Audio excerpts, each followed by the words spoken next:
तो जिस वीडियो के ऊपर डिटेल्स में डिस्कस करेंगे बिटकॉइन के बारे में, साथ ही में हम यहाँ पर डिटेल्स में बात करेंगे वॉजरेक्स के बारे में। और अभी इस टाइम पे वॉजरेक्स में जितने भी लोग अभी इस टाइम पे वेट कर रहे हो कि वॉजरेक्स में ट्रेडिंग कब से स्टार्ट होगी, तो उसके ऊपर भी पूरा डिटेल्स में इस वीडियो के ऊपर डिस्कस करने की कोशिश करेंगे। ठीक है, तो बाकी अगर आप पहली बार चैनल पर विजिट कर रहे हो, एंड ऑफ दिस वीडियो अगर आपको वीडियो हेल्पफुल लगे तो चैनल को सब्सक्राइब भी जरूर से कर सकते हो।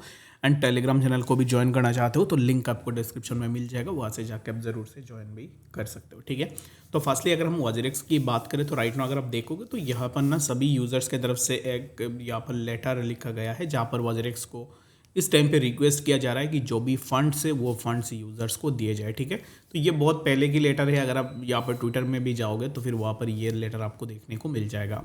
इन रियलिटी क्या ये सब चीज़ें मैटर करती है या नहीं, तो मेरे हिसाब से नो। अगर इन चीज़ों से निश्चल को कोई भी फ़र्क पड़ता तो वो बहुत पहले से इन चीज़ों के ऊपर एक्शन ले चुके होते। बाकी इन चीज़ों से उतना फ़र्क नहीं पड़ती है। ठीक है, अब इस टाइम पे बात आती है कि कब तक लोगों को अपने यहाँ पर फंड्स मिल सकते और ट्रेडिंग कब से स्टार्ट हो सकती है। फास्टली जितने भी लोग अभी इस टाइम पे ये चीज़ नहीं समझ रहे हैं ना कि यहाँ पर उनको अपने फंड्स विड्रॉ करनी है, फंड्स डिपॉजिट या फिर विड्रॉ करने के लिए, तो फास्टली क्या करना पड़ेगा, एक्सचेंज को अपने यहाँ पर एक्सचेंज में ट्रेडिंग स्टार्ट करना पड़ेगा। विदाउट ट्रेडिंग आप फंड्स को मूव नहीं कर सकते हो। ठीक है, यानी कि जिस सर्वर से लिंक्ड है वो सर्वर ही अभी इस टाइम पे बंद है, तो दैट मीन्स कि यहाँ पर कोई भी ट्रांजैक्शंस नहीं हो सकती। और जब तक कोई भी यहाँ पर वैलिड ट्रांजैक्शंस नहीं होगी तब तक आप अपना बाइंग या फिर सेलिंग वगैरह नहीं कर सकते हो। ठीक है, चाहे कुछ भी एक्सचेंज हो जाए, लेकिन यहाँ पर जब तक ट्रेडिंग स्टार्ट नहीं होगी तब तक आप अपने फंड्स को वापस नहीं ले सकते हो। ठीक है, तो अभी इस टाइम पे क्या फंड्स यहाँ पर जो ट्रेडिंग का जो सेशन है वो कब से स्टार्ट हो सकता है, इसका कोई भी यहाँ पर अपडेट, तो मेरे हिसाब से ट्रेडिंग का जो सेशन है ना end of this year start हो सकती है। बट ये बिल्कुल भी यहाँ पर अभी इस टाइम पे ऐसे कोई भी क्लियरिटी नहीं है कि स्टार्ट हो ही जाएगी, क्योंकि अगर आप देखोगे तो सिंगापुर कोर्ट ने वॉजरेक्स को 4 वीक्स का जो है यहाँ पर डॉक्यूमेंट्स एंड मॉरेटोरियम के लिए यहाँ पर बताया था। उन चीज़ों में ऑलरेडी वॉजरेक्स अभी इस टाइम पे डिले भी कर सकता है आने वाले टाइम में, तो हो सकता है कि इसमें हमें और भी थोड़ा टाइम लगता हुआ दिख जाए। ठीक है, बट मेरे हिसाब से यहाँ पर इतने इजीली फंड्स नहीं आएंगे, उसमें और भी टाइम लगेंगे।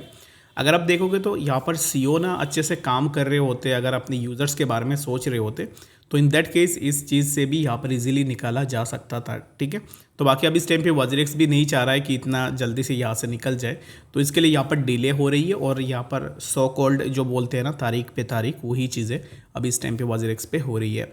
तो कल की वीडियो में मैंने बात की थी कि वॉजरेक्स अब इस टाइम पे जो फंड्स है वो यूएसडीटी में डिस्ट्रीब्यूट करेगा, लेकिन आप में से कुछ लोगों ने बताया कि यहाँ पर वो क्रिप्टो टोकन्स में जो भी टोकन्स आपके पास थे उन टोकन्स के हिसाब से डिस्ट्रीब्यूट करेगी। तो मेरे हिसाब से अगर ऐसे टोकन्स के हिसाब से डिस्ट्रीब्यूट होती हो तो फिर वेल एंड गुड, इसके सपोर्ट में मैं भी हूँ। बट यहाँ पर ये वॉजरेक्स नहीं करेगा जितना मुझे पता है, क्योंकि अभी इस टाइम पे जो भी फंड्स है ना, जैसे वॉजरेक्स ने पहले भी बताया कि अब इस टाइम पे 55% जो फंड्स है उन फंड्स में से सभी वॉलेट्स में पैसे दिए जाएंगे। यानी कि आपका जो भी फंड्स थे उन फंड्स को कैसे करके वो आइडेंटिफाई करेंगे कि आपके इतने अमाउंट में इतने फंड्स थे। तो इसके लिए क्या होगा कि यहाँ से ना ज़्यादातर चांसेस है कि आपको फंड्स यूएसडीटी के ऊपर ही देखने को मिले। तो अभी यहाँ पर मेरा पर्सनली कुछ भी यहाँ पर ऐसा होप नहीं है वॉजरेक्स से कि वॉजरेक्स कुछ यहाँ पर रेजोल्यूशन ले ले या फिर यूज़र्स के फंड्स को तुरंत वापस कर दे। अगर फंड्स को वापस करना था, अगर इंटेंशन सही होता, तो अभी तक वॉजरेक्स कुछ ना कुछ सोल्यूशन लोगों को प्रोवाइड करवा देता। ठीक है, तो इसके लिए मैं अभी इस टाइम पे यहाँ पर वेट ही कर रहा हूँ, मेरे हिसाब से इसमें टाइम लगेगी फंड्स आने में। ठीक है, बाकी आपको क्या लगता है इस चीज़ को लेकर, आप मुझे कमेंट सेक्शन में भी ज़रूर से बता सकते हो। ठीक है, तो बात करते हैं सबसे पहले बीटीसी के बारे में कि अभी इस टाइम पे बीटीसी में क्या चल रहा है। तो बीटीसी को अगर आप देखोगे तो for now BTC is consolidating in A sideways move, जो कि ऑलरेडी अगर आप देखोगे तो जितने भी ऑल्ट कॉइन से हर एक ऑल्ट में सिमिलर मूवमेंट हमें देखने को मिल रहा है। अगर स्पेशली हम बीटीसी की बात करें तो right now BTC hit around 68,000 के आसपास प्राइस है यहाँ, जिसके ऊपर हमने पहले भी डिस्कस किया था। एंड अगेन अगर आप देखोगे तो price is broken this particular zone 67,869 and अभी इस टाइम पे again price is trying to break this particular zone, जो कि अभी इस टाइम पे यहाँ पर एक सपोर्ट भी है 67,830 के आसपास। ठीक है, तो मेरे हिसाब से अगर आप देखोगे तो प्राइस के लिए यहाँ से अगर मैं इसी पार्टिकुलर वीक से लूँ तो हमें यहाँ पर भी एक स्ट्रिप सपोर्ट देखने को मिल रहा है ट्रेंड लाइन से। तो आई थिंक सो कि क्या होगा कि अभी इस टाइम पे बीटीसी जिस जोन के आसपास चल रहा है, यहाँ से प्राइस में एक कंटिन्यूएशन मोमेंटम देखने को मिलनी चाहिए। ठीक है, तो विच इज़ नियर अराउंड 69,300, इसी जोन तक हम इजीली आ सकते हैं। ठीक है, तो बीटीसी को लेकर मैं स्टिल बुलिश हूँ। और यहाँ पर मेरे हिसाब से प्राइस अगर नीचे भी आती है, जैसे कि प्राइस यहाँ पर भी आया, जितने भी लोग पैनिक कर गए तो वो तो गए, बाकी जितने भी लोगों ने यहाँ पर इसी पर्टिकुलर जोन के आसपास बाइंग बनाई या फिर यहाँ पर बाइंग बनाई या फिर यहाँ पर बाइंग बनाई, तो उन्होंने कुछ ना कुछ यहाँ पे प्रॉफिट ज़रूर से किया होगा। तो बाकी अगर आप मार्केट थोड़ा नीचे आने से पैनिक कर जाते हो तो इन दैट केस लॉस आपका ज़्यादातर होने की चांसेस हो जाती है। तो इसके लिए बेटर यही रहेगा कि जब भी नीचे आती है तो फिर उसमें अपॉर्चुनिटी ढूंढो कि कैसे करके आप अपना बाइंग बना सकते हो, ठीक है। And the second thing is that कि अभी इस टाइम पे जिस जोन के आसपास BTC है, यहाँ पे अगर हम देखेंगे तो प्राइस के लिए एक सपोर्ट भी है, हॉरिजॉन्टल सपोर्ट भी है एंड अलोंग विद दैट एक ट्रेंड लाइन सपोर्ट भी है।